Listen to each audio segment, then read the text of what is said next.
Okay, little horizontal analysis here. We got ABC Company.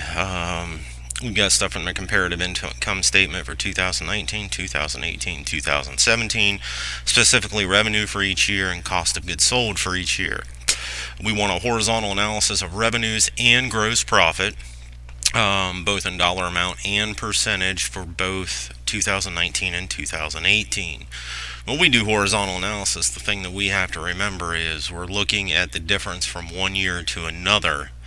And we can have a dollar amount in that, but we can also have a percentage in that. So basically, what we'll do first here is, let's see.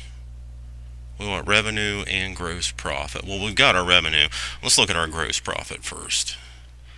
So gross profit, and we want 2019, 2018, and 2017.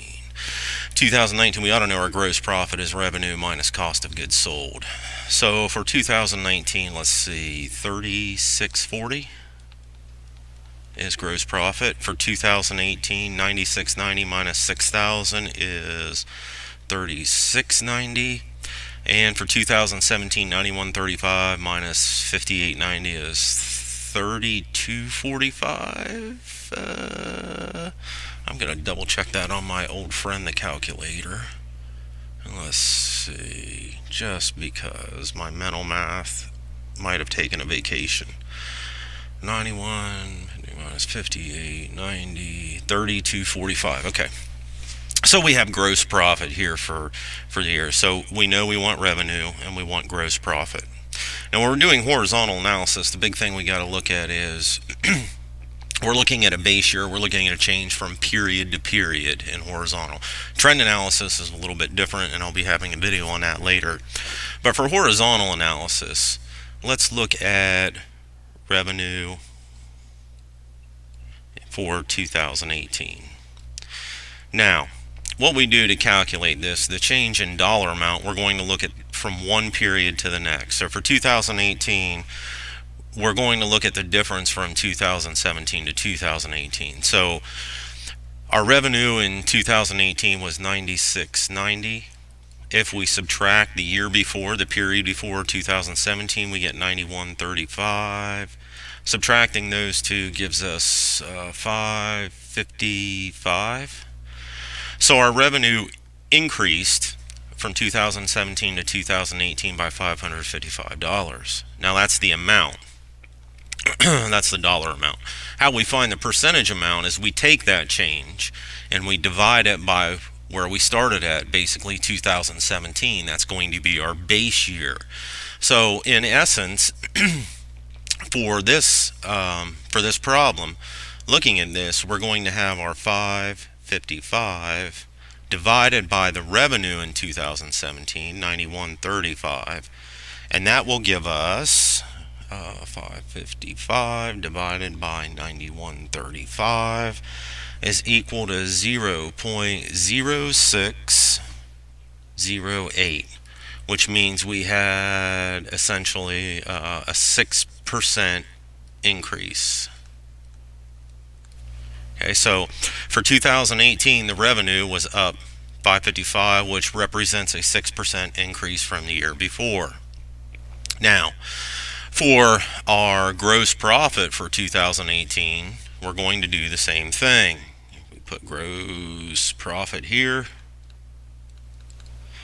2018, we know that we're looking at the difference from one year to the next. So 2018 we had 3690, 2017 we had 3245.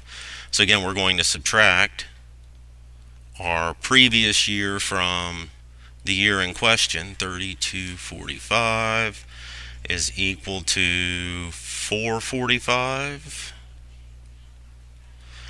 And so that means we had an increase, and we can see that. We can see that gross profit went up, so that's an increase of 445. The percentage, again, we take that increase, the 445, and we divide it by what we had in our base year or our previous year. Our base year in this case is 2017. We're comparing 2017 to 2018. I should say that vice versa. We're comparing 2018 to 2017. So 2017 is our base year in this case. So 3245. If we look at that, 445 divided by 3245 is equal to 0.1371, which is a 13.7% increase. So for 2018, we saw revenue increase by $555, and that represented a 6% increase in revenue. And we saw gross profit increase by $445, which represented a 13.7% increase in revenue. All right, now let's look at 2019. And what I'll do, I'll make a little note here. Revenue, actually, we'll go revenue for 18 was an increase of $555, that's 6%.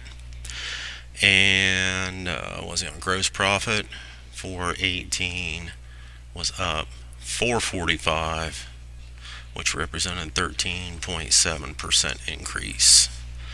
So I'm going to erase this and we'll look at 2019. So, and we'll pick another color here for 2019. We'll go with green. So let's look at revenue for 2019. Well, if we look here, 2019, we saw revenue of $9,890. And our base year now is 2018 because we're comparing from one period to the next in horizontal analysis. So basically we're looking at 9890 minus 9690, which means we saw a $200 increase in revenue. And gosh, almost wanted to say cost of goods sold. For gross profit, from 2019, our gross profit was, gross profit was $36.40, and in 2018 it was $36.90. So that means if we subtract those, we get negative 50, which means we saw a decrease of $50, or we'll rewrite that, which is $50 decrease in gross profit. Okay, so we got our dollar amounts. Now what about our percentages? Well, remember we're looking here, we were comparing 2019 to 2018, so 2018 is our base year. So revenue wise, we saw revenue increase of $200, so we'd have 200 divided by our revenue in 2018 was $96.90. So if we divide those, 200 divided by $96.90, we get 0.0206, or a 2% increase in revenue. Now for gross profit, we know this is negative 50. We saw a decrease of $50, which is negative 50. And for gross profit, we're comparing 36.40 to 36.90. So 36.90 is our base here, 36.90. So we're going to take 50, or negative 50, divided by 36.90. Oops, hit the wrong button. 50 divided by 3690 is equal to negative 0.014. So basically what we're saying is we had a 1.4% decrease in gross profit. So if we put that over here, revenue for 19 was up $200, which corresponded to a 2% increase, and gross profit for 19 was down 50, which corresponds to a negative 1.4% increase, or a decrease of 1.4%. So when we look at horizontal analysis, basically we need to remember a couple things. The earliest year, or where we start, is our base year. And we want to take the difference between the year we're comparing to that year, or the period that we're comparing to that period. We want to take that difference. If it's positive, it's an increase. If it's negative, it's a decrease. And then we want to divide that change by the amount we have in the base year. So hopefully this helps with some horizontal analysis. And I will have videos coming on vertical analysis and trend analysis here in the next few days. So practice your accounting. Bye.